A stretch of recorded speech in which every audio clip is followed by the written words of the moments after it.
In the murky depths of the Kepler 186f system thrived the Kryll, a species as disciplined as they were amphibious. Their civilization, a testament to order and aquatic militarism, was structured with the precision of a complex coral reef. Every Kryll knew their place, every ripple in their society meticulously planned and executed. For millennia, the Kryll had adhered to the Great Current, a philosophy dictating every aspect of their lives from spawning rituals to strategic warfare. Individuality was a discarded shell, and conformity, a survival mechanism honed over countless generations. Their technology, bioengineered from the very oceans they inhabited, was as formidable as it was aesthetically unappealing. One cycle, as the twin moons of Kepler 186f cast eerie shadows across the Kryll homeworld, an anomaly disrupted the symphony of their perfectly orchestrated existence. Deep within the command spire, nestled at the ocean's floor, sonar sensors registered an unfamiliar signal, a sound so alien, so unstructured, that it sent ripples of unease through the Kryll ranks. The signal was melodic, a series of fluctuating frequencies that defied all known patterns. It was singing. A crude, almost barbaric form of communication that the Kryll associated with only one long-lost species: humans. For centuries, Kryll historians had recorded the demise of humanity, a species that had destroyed themselves through internal conflict and environmental mismanagement. Their homeworld, Earth, was a toxic wasteland, a cautionary tale whispered in Kryll academies. The Kryll firmly believed and had recorded in the Great Database that humans were extinct. But this signal, this song, it told a different story. It was undeniably human, a recording of a vintage Earth ballad, something about a yellow submarine. The implications were staggering. Had the Kryll been wrong? Had a pocket of humanity survived hidden amongst the stars? Or was this something far more sinister? The High Command knew one thing for certain: this anomaly required immediate and absolute investigation. Unit 734, a sleek Kryll scout ship, knifed through the inky blackness toward the signal's source. The vessel, bioluminescent and shaped like a predatory eel, hummed with the quiet efficiency of Kryll engineering. Inside, the crew, a hand-picked team of elite soldiers, maintained a stoic silence, their gills fluttering with anticipation and perhaps a hint of apprehension.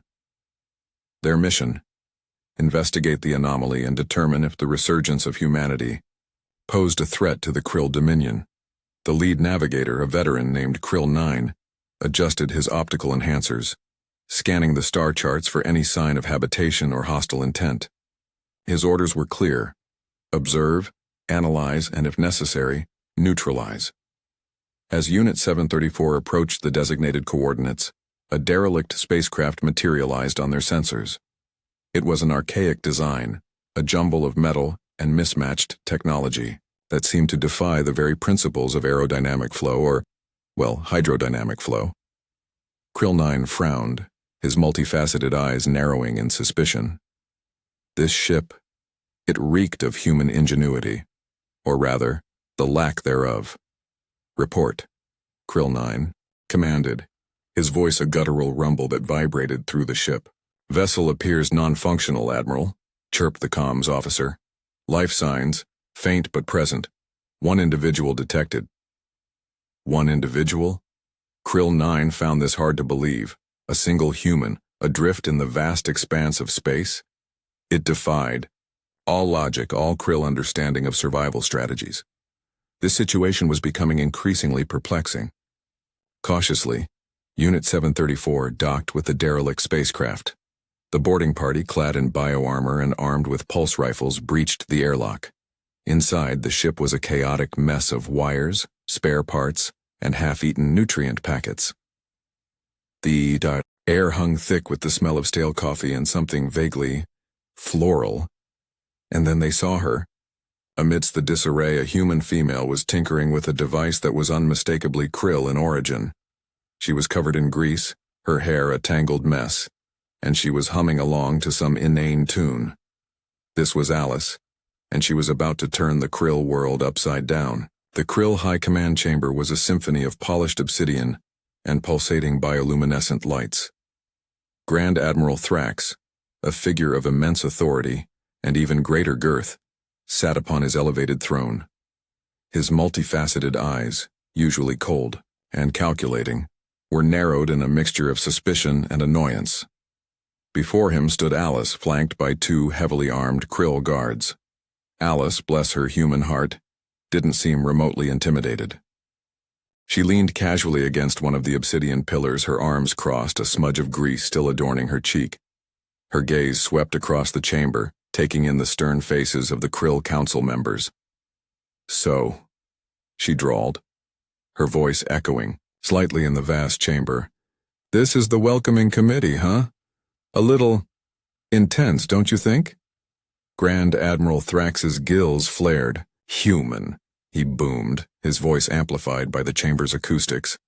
"You are accused of tampering with Kryll military technology. Explain yourself." Alice shrugged. "Tampering? Nah.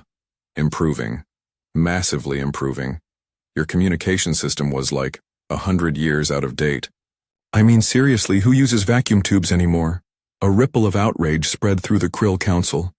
"That communication system, as you so flippantly call it, is the Kryll Dominator, a weapon of unimaginable power," Councillor Grell hissed, his voice laced with venom. "It can cripple entire civilizations." Alice blinked. "The Dominator? You mean that big clunky thing with all the flashing lights? I thought it was a really complicated intercom." She paused, then added with a mischievous grin, "Although I did think it was missing something. A little pizzazz, maybe?" Thrax slammed a fist onto his throne, the obsidian vibrating with the force. "Silence. Do you understand the gravity of your actions, human? You have meddled with forces beyond your comprehension." "Oh, I comprehend," Alice said breezily. "You want to send messages across the galaxy, right? Well, I figured everyone could use a little music. You know, break up the monotony of galactic conquest and all that." The Kryll guards shifted uneasily, their pulse rifles twitching. They had never encountered such blatant disrespect, such utter disregard for Kryll authority. This human, she was either incredibly brave or incredibly stupid. Councillor Grell stepped forward, his eyes glinting. "She speaks in riddles. She mocks our traditions. I say we dismantle her immediately." "Whoa, hold on there, Sparky," Alice interjected, raising her hands in mock surrender. "Dismantle? That sounds a little permanent. Besides, I haven't even shown you the best part yet. Just wait till you hear the sound quality. It's like totally crystal clear now." Grand Admiral Thrax, despite his mounting frustration, couldn't help but feel a flicker of curiosity. The human's audacity was unsettling, but also strangely compelling. "What exactly have you done to our Dominator?" he demanded, his voice a low growl. Alice's grin widened. "Let's just say I've given it a voice that the whole galaxy is going to hear." She snapped her fingers. "Oh, and I also added a really cool echo effect." The Kryll High Command exchanged uneasy glances. They had a sinking feeling that whatever Alice had done, it was about to change the galaxy in ways they could never have imagined, and they were pretty sure it wasn't going to involve galactic conquest. Alice sauntered over to the Dominator, a tangle of wires and repurposed Kryll tech hanging precariously from its frame. "All right, folks," she announced, clapping her hands.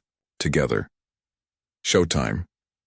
She flipped a switch, and the chamber hummed with a strange, unfamiliar energy. The Kryll braced themselves. This was it. The moment of reckoning. They envisioned planets exploding, fleets vaporizing, civilizations crumbling under the might of the Dominator's unleashed power. Grand Admiral Thrax gripped the arms of his throne, his multifaceted eyes squeezed shut. He prepared himself for the end. Silence. Then, a faint, almost hesitant melody began to emanate from the Dominator. It was tinny, distorted and utterly unexpected. The Kryll High Command exchanged confused glances. This was not the sound of galactic annihilation. The music swelled, growing louder and clearer. It was singing? A woman's voice, strangely familiar, filled the chamber. "And I will always love you, Alice belted out, mimicking the singer's soaring vibrato. The Kryll stared in disbelief. The Dominator, the weapon of unimaginable power, was now broadcasting a human love ballad across the galaxy. Not just any love ballad, but a power ballad of epic proportions. A song so ubiquitous, so emotionally charged, that it could melt even the coldest Kryll heart, though they'd rather be dismantled than admit it. Grand Admiral Thrax slowly opened one eye, then the other. His gills fluttered in bewilderment. The Dominator wasn't destroying planets, it was serenading them? He looked at Alice, who was now swaying to the music, humming along with a blissful expression on her face. "What is the meaning of this?" he stammered, his voice barely a whisper. Alice stopped singing, her grin widening. "Karaoke, baby," she declared, throwing her arms wide. "Galactic karaoke. I told you I was improving things." The Kryll high. Command stood frozen, their military discipline crumbling under the weight of utter absurdity. Their ultimate weapon was a karaoke machine. Across the Kryll Empire, chaos erupted. From the deepest trenches of their oceanic cities to the highest spires of their command centers, Kryll warriors paused mid-drill, their synchronized movements faltering. The haunting melody of Earth's pop music flooded their comm channels, drowning out strategic reports and battle commands. On distant outposts, young Kryll recruits, barely old enough to sprout their first set of mandibles, found themselves inexplicably drawn to the music. They hummed along, tapping their claws in time with the rhythm, a forbidden act of individuality that would have once earned them severe reprimand. Now, no one seemed to notice or care, lost in the shared experience of music. The Kryll high. Command watched in horror as their meticulously crafted order began to unravel. Strategic battle plans were interrupted by impromptu sing-alongs. Supply lines ground to a halt as transport ships blasted Earth anthems at deafening volumes. Even the Grand Admiral's personal guard swayed gently to the beat, their normally impassive faces betraying the faintest hint of enjoyment. But the chaos wasn't confined to the Kryll. Across the vast expanse of the galaxy, alien civilizations, long accustomed to the Kryll's stern pronouncements and unwavering militarism, were equally bewildered.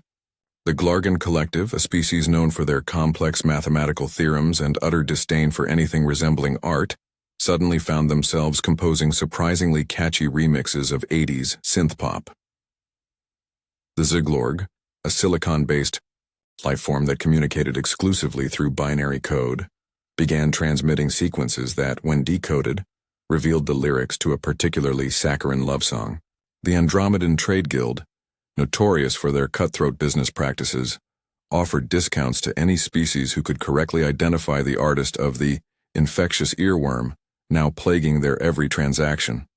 Reports flooded in from every corner of the galaxy, each more bizarre than the last. Space pirates abandoned their raids to hold impromptu dance-offs. Diplomatic summits devolved into karaoke competitions. Even the notoriously stoic Xylar Council, rumored to be emotionless, beings of pure energy, were rumored to be vibrating in harmonic resonance with the music. The Kryll Empire, once a symbol of unwavering order and military might, had become the unwitting host of a galaxy-wide party, a cosmic celebration of bad taste and irresistible melodies. Their military dominance was crumbling, not under the force of enemy weapons, but under the irresistible power of karaoke. The Grand Admiral stared at the cascading reports, his multifaceted eyes wide with disbelief. This was not the galactic conquest he had envisioned. This was utter pandemonium. He clutched his head in his claws, a low groan escaping his throat. "What have we done?" he muttered, the question echoing in the suddenly silent chamber. The music, for a brief moment, had stopped, replaced by the chilling realization that everything had changed. Back in the Kryll High Command chamber, the holographic displays flickered with images of galactic mayhem. Alice, still sporting a smudge of Kryll lubricant on her cheek, leaned back in her restraints, a picture of casual indifference. "So," she drawled, her voice echoing slightly in the vast space, Are you guys gonna, thank me or what?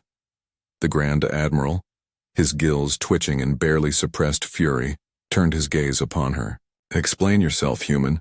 What have you done to our weapon? He spat the word weapon as if it were a particularly foul-tasting algae. Alice shrugged. Weapon? Oh, you mean that overgrown radio? Honey, that thing was older than my grandma's vinyl collection. I just, updated it a little. She grinned, flashing a row of perfectly human teeth. Added some much-needed entertainment. Entertainment? Shrieked Commander Griselda, her carapace practically vibrating with rage. You have unleashed a sonic assault upon the galaxy. Our strategic communications are in ruins. Our military discipline is dancing. Alice raised an eyebrow, feigning innocence. Dancing? Oh, come on, lighten up. It's just a little music. Besides, she added with a sly wink, I noticed your comms array had 0 bass. A girl's gotta have her tunes, right? The Kryll leadership sputtered in disbelief. Grand Admiral Kryll, who had spent centuries honing his strategic acumen and instilling unwavering discipline in his troops, was now faced with a human woman who apparently viewed galactic communication as an opportunity to improve the base levels. You dare mock us? Roared Kryll, his voice amplified by the chamber's acoustics. You have jeopardized the Kryll Empire with your frivolous alterations. He paused, searching for a word that adequately conveyed the depth of his contempt. Your karaoke. Alice simply chuckled, a sound that grated on the Kryll like fingernails on a chalkboard. Hey, don't knock it till you try it. Besides, she said, a mischievous glint in her eye, I'm pretty sure your civilization was about 5 minutes away from inventing interpretive dance anyway. The Kryll stared at her, utterly bewildered, as Alice hummed softly to herself, seemingly unfazed by their collective fury. The Grand Admiral stood rigid, outwardly projecting an image of icy command. But beneath his polished carapace, a tremor of something was beginning to stir.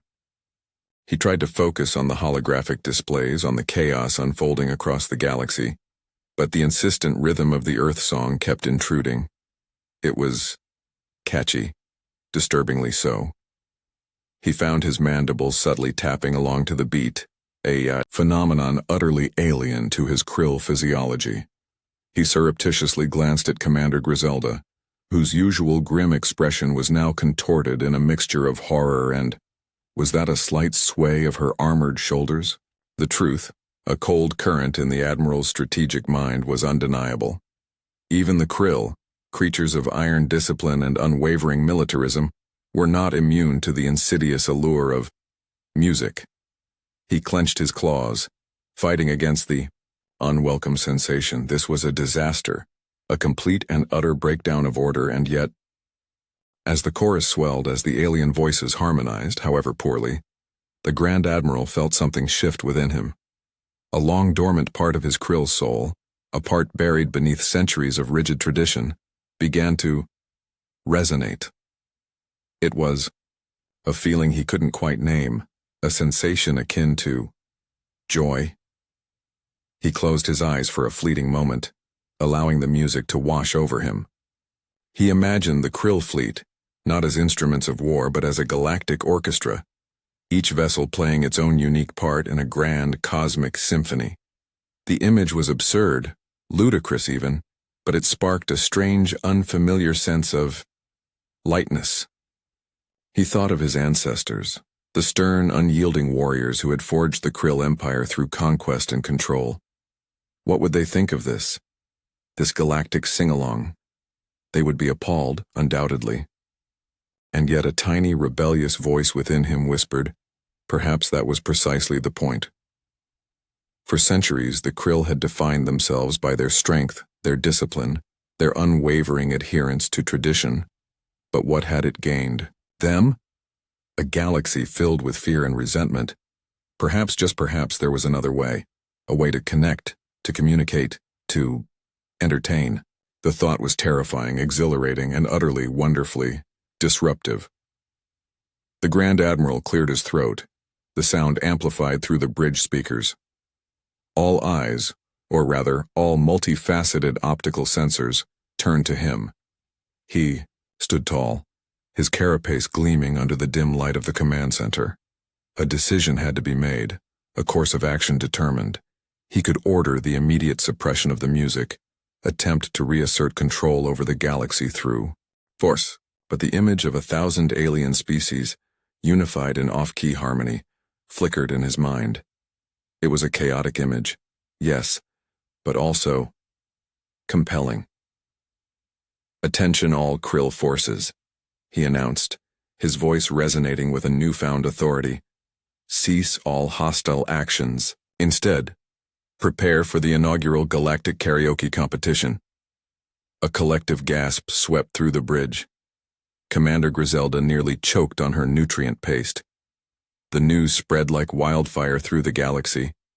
Initial reactions ranged from bewildered confusion to outright hilarity. Some species embraced the competition with gusto, dusting off their ancient vocal cords and selecting their favorite Earth tunes. Others remained skeptical, unsure if this was some elaborate Kryll trap. Alice, meanwhile, watched the unfolding chaos from her salvaged spacecraft, a mischievous grin spreading across her face. "Nailed it," she muttered to herself, popping another nutrient cracker into her mouth. Who knew galactic peace was just a karaoke machine away? The competition was a resounding success, a cacophony of alien voices blending in a glorious, albeit often painful symphony. The Kryll, initially hesitant, found themselves tentatively joining in, their deep, resonant voices adding a surprisingly harmonic undertone to the mix. The Grand Admiral himself even took to the stage, belting out a surprisingly heartfelt rendition of Bohemian Rhapsody, translated into the Kryll language. The performance was unique, to say the least, but it was met with thunderous applause from across the galaxy. Alice, naturally, was declared the honorary judge and reigning champion. She accepted the title with characteristic humility, offering a sarcastic bow and dedicating her victory to all the tone-deaf aliens out there. The Kryll, forever changed by the experience, began to loosen their rigid grip on tradition. Spontaneous dance-offs broke out in the barracks, and Kryll children started composing their own songs, much to the horror and secret amusement of their elders. The galaxy had found a new rhythm, a new way to connect, a new way to sing. And it was all thanks to one human woman, a karaoke machine, and a Grand Admiral with a secret love for Queen. Alice hummed a jaunty tune, her fingers flying across a salvaged control panel. Wires sparked, and the air crackled with barely contained energy.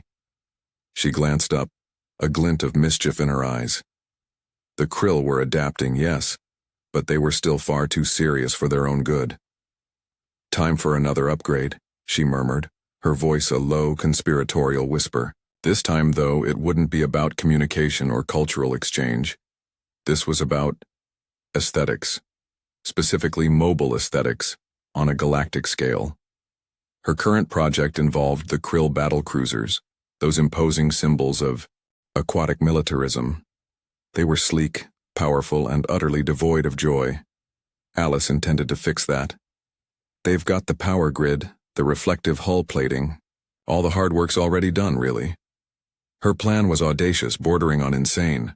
She was going to turn the Kryll battlecruisers into mobile disco balls, giant, spinning, light-projecting warships, spreading shimmering rainbows across the cosmos.